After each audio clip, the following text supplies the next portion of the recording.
Kasihi Tuhan. Injil Matius hari ini menceritakan penampilan Yesus di Galilea sebagai pewarta Injil.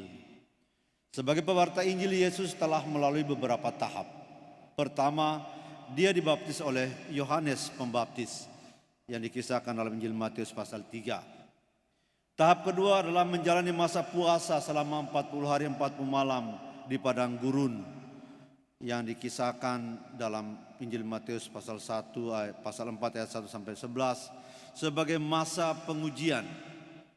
Matius mengutip Yesaya pasal 9 ayat 1 sampai 3 dalam bacaan pertama untuk menegaskan bahwa Yesus datang dan memulai karyanya pada tempat yang tepat dan pada waktu yang tepat dan kepada orang-orang dalam kegelapan kehidupan. Pada zaman itu, orang Israel di wilayah itu, di wilayah Sebulon dan Naftali, itu mereka berada dalam kehancuran yang sangat besar. Ekonomi, sosial, moral, semuanya hancur. Karena sejak tahun 732 sebelum Masehi, daerah ini menjadi jajahan Asyur. Dan daerah ini yaitu tanah Sebulon dan Naftali menjadi area perang antara Asyur dan Raja Damsyik. Sebagai akibat wilayah ini hancur lebur. Maka Yesaya mengatakan bahwa daerah ini berada dalam kegelapan. Penduduknya sebagian besar meninggalkan wilayah itu. Entah dibawa oleh orang yang menang perang sebagai tawanan, atau mereka yang tidak tahan hidup di situ dan akhirnya meninggalkan kampung halaman mereka, kota mereka, mereka pergi sebagai pengungsi untuk mendapatkan kehidupan yang lebih baik. Nah, saudara-saudara, dalam kegelapan kehidupan yang demikian datanglah Yesus membawa terang.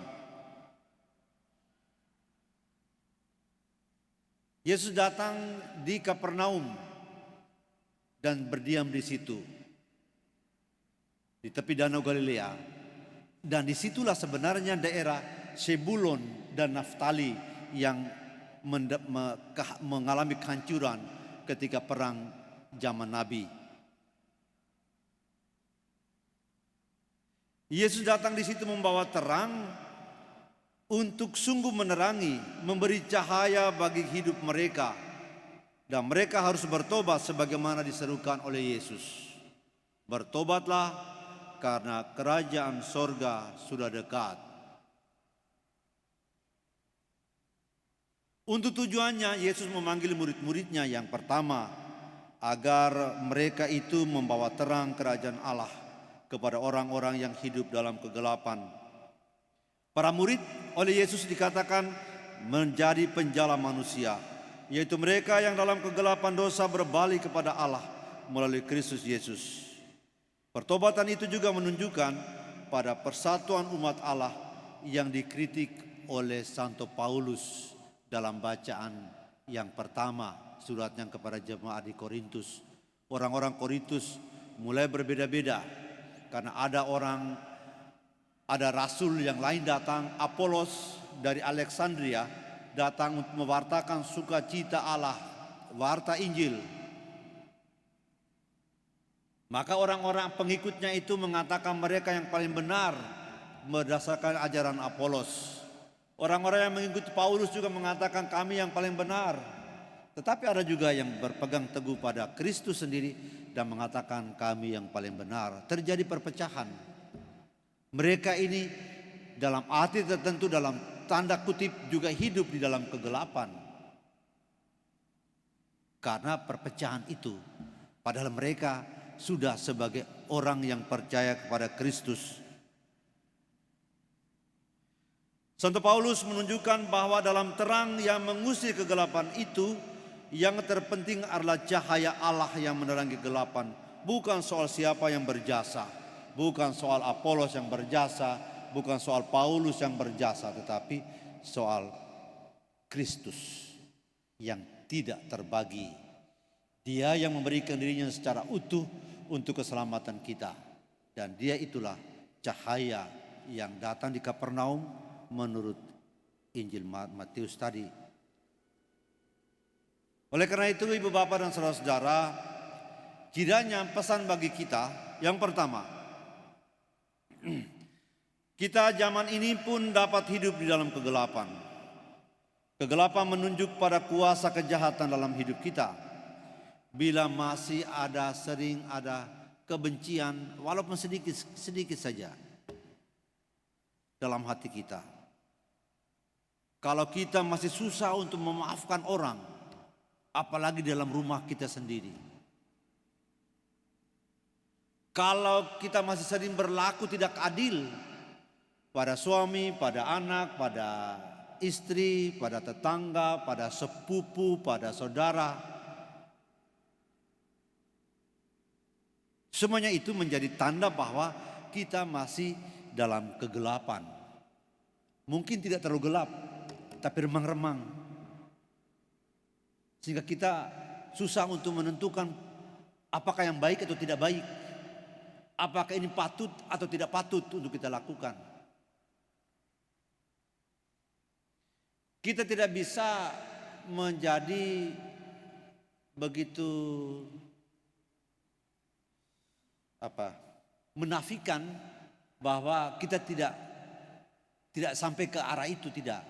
Kita ini masih hidup di dunia, jadi kemungkinan itu sangat terbuka bagi semua orang. Pastor juga bisa begitu.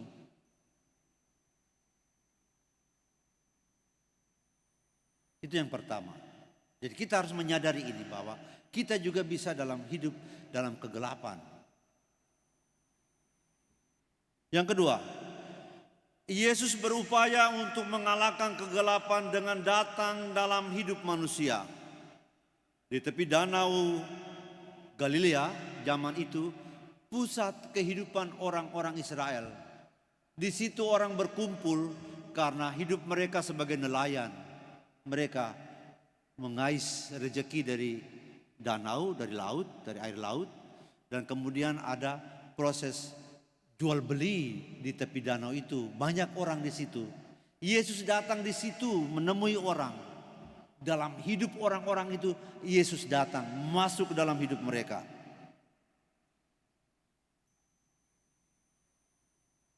Dan di tepi danau itu Yesus pertama kali memilih dan memanggil orang-orang yang menjadi rasulnya untuk turut serta menghadirkan cahaya Tuhan sendiri.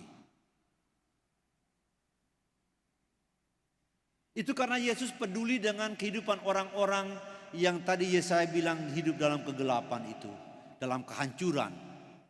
Karena dia peduli, maka dia membutuhkan orang lain untuk membantu dia supaya jangkauannya lebih luas, tidak hanya di Kapernaum itu, tapi mungkin juga di tempat-tempat yang lain. Kita juga demikian.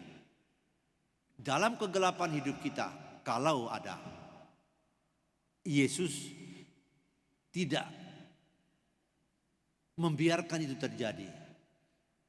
Dia tidak segan untuk datang dalam kehidupan kita, datang dalam keluarga kita. Dan dia memberikan cahayanya, menerangi hidup kita. Bapak, Ibu, dan saudara-saudara, Tuhan itu maha baik, Tuhan itu maha cinta, tetapi Tuhan itu membutuhkan orang-orang yang hatinya terbuka.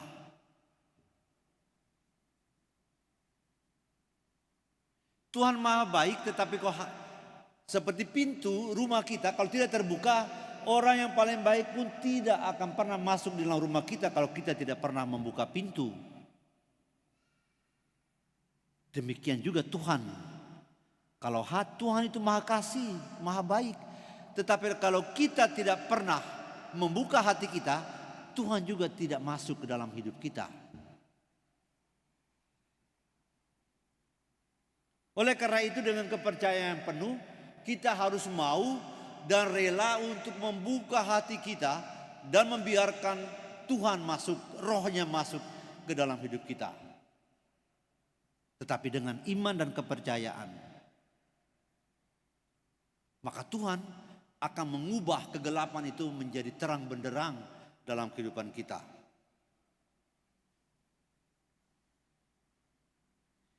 Dan yang ketiga, itu berarti kalau kita sampai di tahap itu berarti kita membiarkan diri kita dilumuri oleh kemurahan dan belas kasih Allah. Dilumuri. Membiarkan diri kita diterpa oleh cahaya Tuhan sendiri. Maka kita kemudian menjadi pribadi-pribadi yang secara manusiawi, tetapi karena daya ilahi itu, cahaya itu, kita mampu mengalahkan egoisme kita dalam hidup kita. Mungkin kita biasa sering bisa jadi bahwa kita menjadi mudah tersinggung, kan egoisme terlalu besar, ya. Orang bicara sedikit saja kita mudah tersinggung, marah-marah dan seterusnya. Tetapi kalau kita terbuka, membiarkan Tuhan masuk, kita kemudian lalu selalu berdoa mohon kepada Tuhan, bimbingan Tuhan, maka kita lama-kelamaan, perlahan-lahan kita bisa diubah oleh Allah menjadi orang yang sabar, lebih banyak memperhatikan orang lain, lebih memperhatikan suami, lebih memperhatikan istri, lebih peduli pada orang tua kita. Kita juga bisa mengalahkan rasa amarah dan dendam yang mungkin biasa terjadi dalam hidup kita.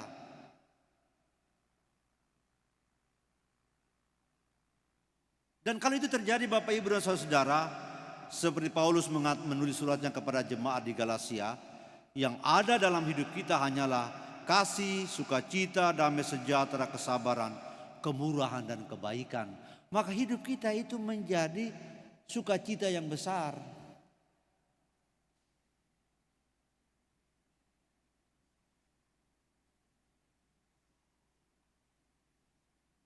Kita berdoa Bapak Ibu dan Saudara, supaya cahaya Tuhan tak akan pernah pudar dalam hidup kita.